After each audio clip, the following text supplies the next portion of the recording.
19 years at the same property. Front desk to night manager. I know every sound that building makes. The ice machine on 2 that cycles every 40 minutes, the stairwell door on 5 that doesn't latch right and bangs when the AC kicks on, the parking lot light near the dumpster that buzzes at a frequency you can feel in your teeth if you stand under it long enough. I know all of it. I wish I didn't. Best Western Plus off I-35, south side of Waco. 178 rooms across 5 floors. Nothing special. Business travelers Monday through Thursday, families on weekends during magnolia season. We had an indoor pool that had been closed since September because of a chlorine leak. The sign on the pool door still said temporarily closed. It'd been 7 months. My shift started at 11. By midnight, the lobby was mine. 1 lamp on the desk, the rest on a timer that dimmed at 10. The vending machine past the business center hummed this low drone I'd stopped hearing years ago, until the night it stopped, and the silence was so loud I walked down to check the plug. It hadn't come out. The machine was just thinking. It came back on after 30 seconds. The night audit was the same every night. Run the bucket report. That's the list of rooms that haven't been settled for the day. Check the no-shows. Post the minibar charges. Print the arrivals for morning shift. Balance the credit card batch. It takes about 2 hours if nothing's wrong. 90 minutes if you've done it 10,000 times. The elevator was an old Otis hydraulic, the kind that runs on a piston, not cables. 11 seconds between floors. I counted most nights because after midnight I'd do a floor walk. Check the hallways. Make sure no one left a room service tray out. Listen for anything that sounded like a noise complaint waiting to happen. The elevator made a sound when it stopped. Not the ding, all elevators ding, but underneath that, this exhale. Like the hydraulics releasing pressure. Like the building letting out a breath. 5 floors, 4 hallways per floor, 2 minutes per hallway. Start at 5, work down. Back to the lobby by 3:15. The first time it happened was a Tuesday in early April. I remember because I'd just finished the bucket report and there were only 62 rooms occupied, 34%, which meant I had time to do the floor walk early. I got in the elevator on the lobby level, pressed 5. The elevator started up. I watched the display above the doors, L23, and then it stopped. The display didn't say 4. It didn't say 3 either. It said FL3M. I stood there. The doors didn't open. The elevator didn't move. The hydraulic exhale sound happened, that slow release, but nothing else. I pressed 5 again. Nothing. I pressed door open. Nothing. I was about to hit the emergency call button when the elevator shuddered. The display changed to 4, and it kept going. 5. Doors opened. Normal hallway. Burgundy carpet. Room 501 to my left. The ice machine humming at the far end. I did my walk. Checked all 5 floors. Rode the elevator back down. L. No stops. 11 seconds per floor. Smooth as always. I wrote it up in the maintenance log. Elevator stopped between 3 and 4.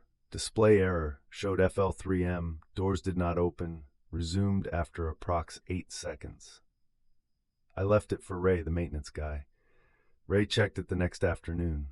Rode the elevator up and down 6 times, checked the control board, told me the display controller was probably going, said the Otis units from that era had a known issue with the floor indicator.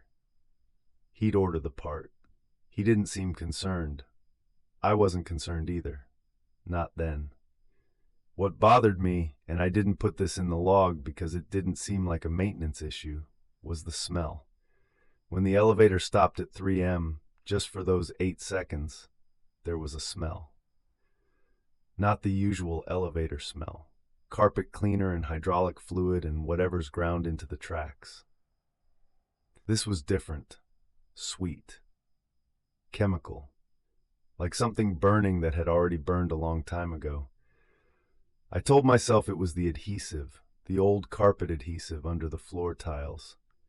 Housekeeping always said you could smell it when the building heated up. But the building wasn't heated up. It was April and the AC was running. I didn't think about it again until 3 nights later. Friday night, 61 rooms occupied. I finished the audit by 1:40 and started the floor walk early. I got in the elevator, pressed 5, watched the display, L23, and it stopped. FL3M. This time the doors opened. The hallway extended in both directions. Not long, maybe 40 feet each way, 9 doors total. The carpet was avocado green, thick pile, the kind you don't see anymore. Brass sconce lights every 10 feet gave off a dim, warm glow. The room plates were brass, not the plastic slot-in kind we had in the rest of the hotel. Actual stamped brass. 3M01, 3M02, all the way to 3M09. And the smell, that burning sweetness from 3 nights ago, but stronger. Not fresh smoke, more like the memory of smoke. Like the walls had absorbed it decades ago and were slowly breathing it back out. I stood in the doorway with 1 foot on each side. The hallway was warm, not hotel warm. Our thermostats ran 68 overnight. This was dry, heavy heat that sat on your skin. I should have gone back down, but I'd been in that building 19 years and I'd never seen this hallway. Ray said the display was glitching, but displays don't open doors. Displays don't build hallways. I stepped out. The carpet was soft underfoot, like it hadn't been walked on. The brass plates were polished, no dust on the sconces. At the far end of the hallway, past 3M9, there was an ice machine, a round-top Scotsman, the old kind with the flip lid. It was running, compressor cycling, ice shifting inside. We hadn't had a Scotsman unit in the building since before me. I walked past 3M04 and heard a TV.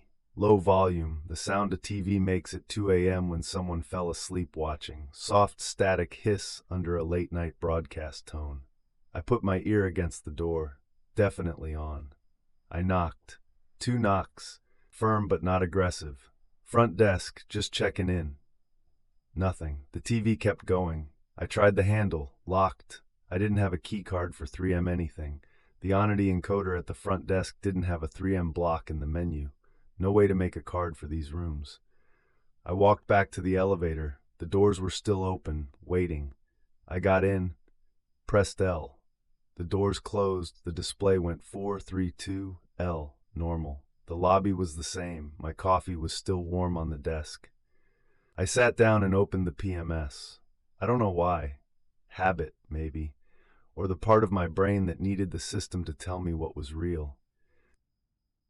I typed 3M into the room search. No results. No mezzanine level. The property was configured for floors 1 through 5, lobby, and basement mechanical. But then I checked the wake-up call log.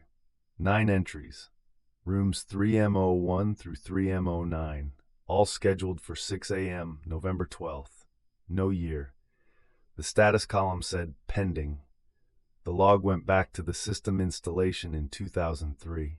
The 9 3M entries sat at the bottom of every daily log, below the real wake-up calls, like a footnote no one had ever read. Every night since 2003, the system had been carrying 9 pending wake-up calls for rooms that didn't exist. The GM kept old property records in a filing cabinet inside the office safe, insurance documents, renovation permits, building plans. I had the combination because I was the only manager who worked alone overnight. 3rd drawer. Manila folder labeled 1983 incident. The fire started at 2:47 a.m. on November 12, 1983. Kitchen grease fire on the mezzanine level. The hotel had a small restaurant up there back then, between the 3rd and 4th floors.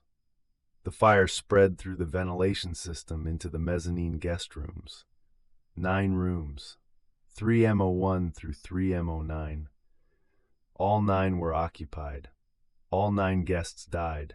The building was gutted to the frame and rebuilt in 1985. The mezzanine was eliminated from the new design. The restaurant space was converted into the current 3rd floor laundry room and housekeeping storage. There is no mezzanine. There hasn't been a mezzanine in 41 years. I closed the folder. I closed the safe. I sat back down at the front desk. The wake-up calls were still pending. 6 a.m., November 12th.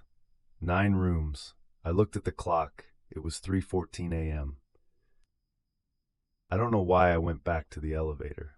That's not true. I know exactly why. Because the wake-up calls were still pending. Because 9 people died in 1983, and the system had been trying to wake them up every morning for 21 years. Because the hallway was there. I walked on the carpet, heard the ice machine, heard the TV. It was 3:14 a.m. I pressed the button. The elevator came down. I got in, didn't press anything, just stood there.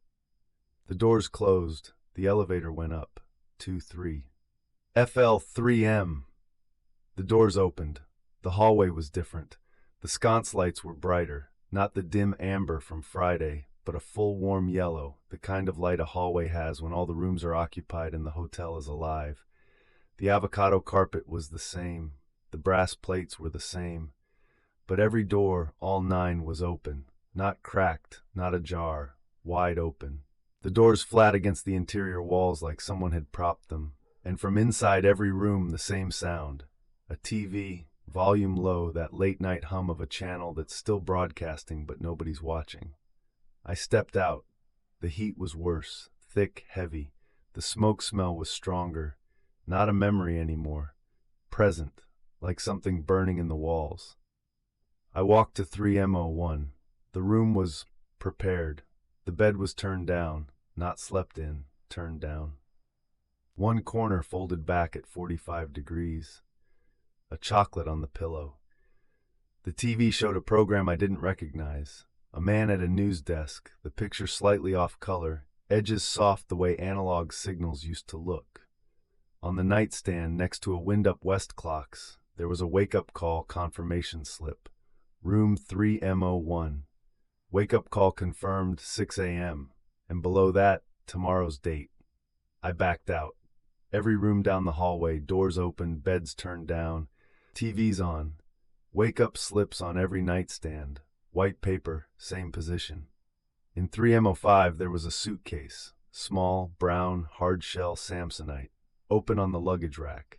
Inside, a folded shirt, a toiletry bag, a copy of the Waco Tribune-Herald dated November 11, 1983. I didn't touch it. I walked back to the elevator. My legs were doing the walking. The rest of me had stopped somewhere around the second wake-up slip. Doors still open. I got in. 4, 3, 2. The lobby. I sat down at the front desk, 3:38. I opened the PMS wake-up call log. The 9 entries were still there. Same date, November 12th. But the status column had changed, not pending anymore. Completed. Completed at 6 a.m., November 12th, 1983. The system had finally delivered the calls, 41 years late. I closed the PMS, wrote my shift notes, the normal ones about the bucket report and no-shows. I didn't write anything about the mezzanine. I didn't know how to write what I'd seen in a log that gets read by a GM who thinks the building is 5 floors and always has been. My shift ended at 7. The morning clerk came in. I handed her the arrivals list. She asked if the night was quiet. I said yes.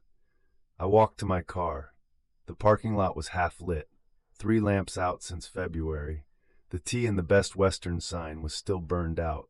I put my key in the ignition, and I looked up at the building. Between the 3rd and 4th floor windows, where there should be nothing, where there is nothing, where the concrete and steel and drywall are solid because the mezzanine was demolished in 1985, there was a row of windows, 9 of them. The curtains were open, the lights were on, that warm yellow glow. I could see shapes behind the glass, standing, not moving, just standing there, facing the parking lot, facing me. I didn't count them. I drove home. I called in sick the next night, and the night after that. I put in my 2 weeks on Monday. The GM asked why. 19 years is a long time to walk away from. I told him I was tired. Night shifts catch up to you. He said he understood. I don't think he's ever checked the wake-up